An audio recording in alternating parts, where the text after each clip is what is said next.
Hello everyone. आज बात करते हैं आर्द्रा नक्षत्र की। आर्द्रा सबसे टफेस्ट नक्षत्र है। अगर मुझसे कोई पूछे 27 में सबसे ज़्यादा टफेस्ट नक्षत्र कौन है, आर्द्रा का। लेकिन हम क्या करते हैं, आज गूगल पर है पढ़ने के लिए बहुत कुछ है। रिसर्च अर्जुन पाई जी ने करी है, तो आप उनके लेक्चर सुन सकते हैं। और उन्होंने उससे भी ज़्यादा लॉजिक की बात संजय जी के पास होगी, लेकिन वो नक्षत्रों पर वो कम ही बोले हैं अभी तक। तो अर्जुन पाई जी को आप सुन सकते हैं नक्षत्रों में। तो इससे पहले है अश्विनी, भरणी, कृतिका, रोहिणी, जितने भी ये नक्षत्र हैं ना। लेकिन आर्द्रा नक्षत्र में यहाँ इंसान का रोर है, या यूँ कह लीजिए कि जब सुनामी के बाद जो मिट्टी के अंदर एक मॉइस्चर रह जाता है, सोचिए कितना उग्र रूप है ये।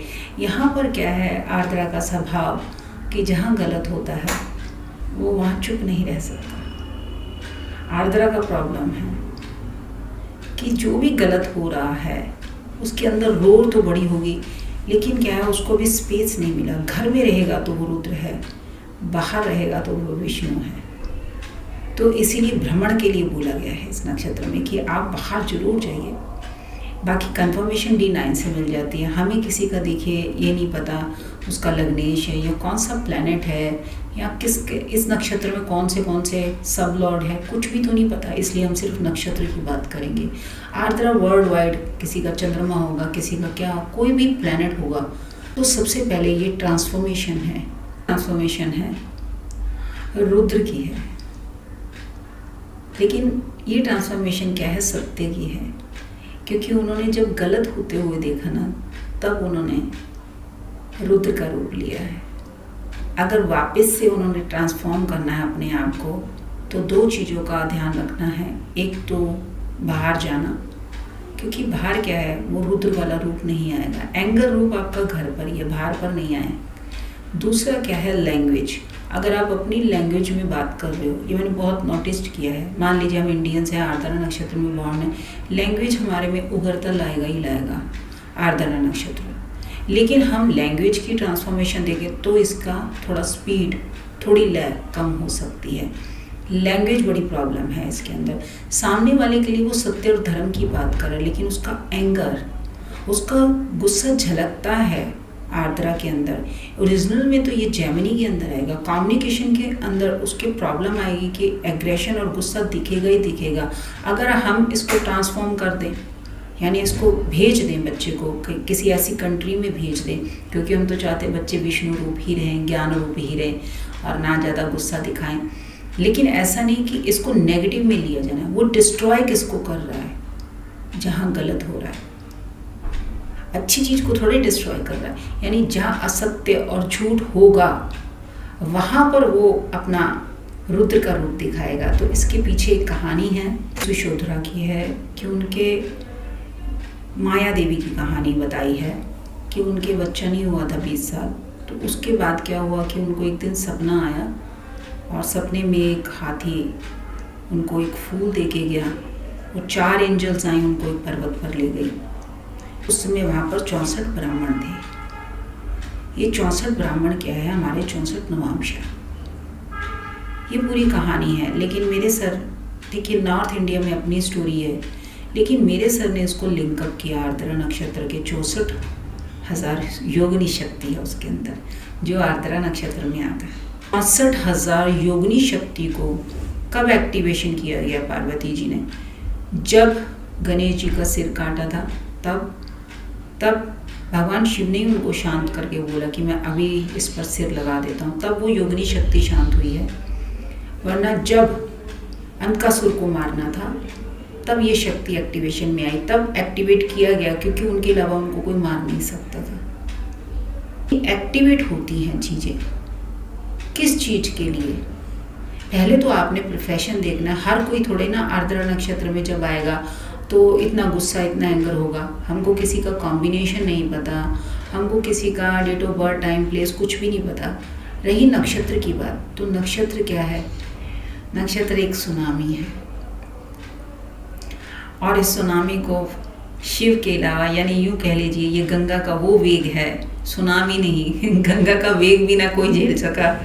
तो शिव ने कहा ये बात गंगा ने ही बोली कि जब तक शिव हाँ नहीं कहेंगे ना, मैं नीचे नहीं आ सकती, क्योंकि मेरा वेग ही नहीं कोई झेल सकता, उससे बड़ी थोड़ी सुनामी हो जाएगी। तो शिव ने फिर अपनी जटाओं में गंगा को स्थान दिया। सोच लीजिए कि गंगा का वेग ज़्यादा है। आर्द्रा में जो सुनामी आती है ना, सुनामी क्या आती है, बहुत हज़ारों साल बाद जब गुस्सा इकट्ठा हो जाता है ना अंदर, वो सुनामी का रूप ले लेता है। उस वेग को फिर आप नहीं रोक सकते। ये आर्द्रा नक्षत्र क्या है, पहले देखेगा, रोर भी करेगा, कई बार चिल्लाने की कोशिश करता है, लेकिन क्या है, घर के अंदर ना इसको रोक दिया जाएगा। अब वो गुस्सा इकट्ठा होता होता होता होता अब रूप लेगा सुनामी का, कि उसके वेग को कोई नहीं रोक पाएगा।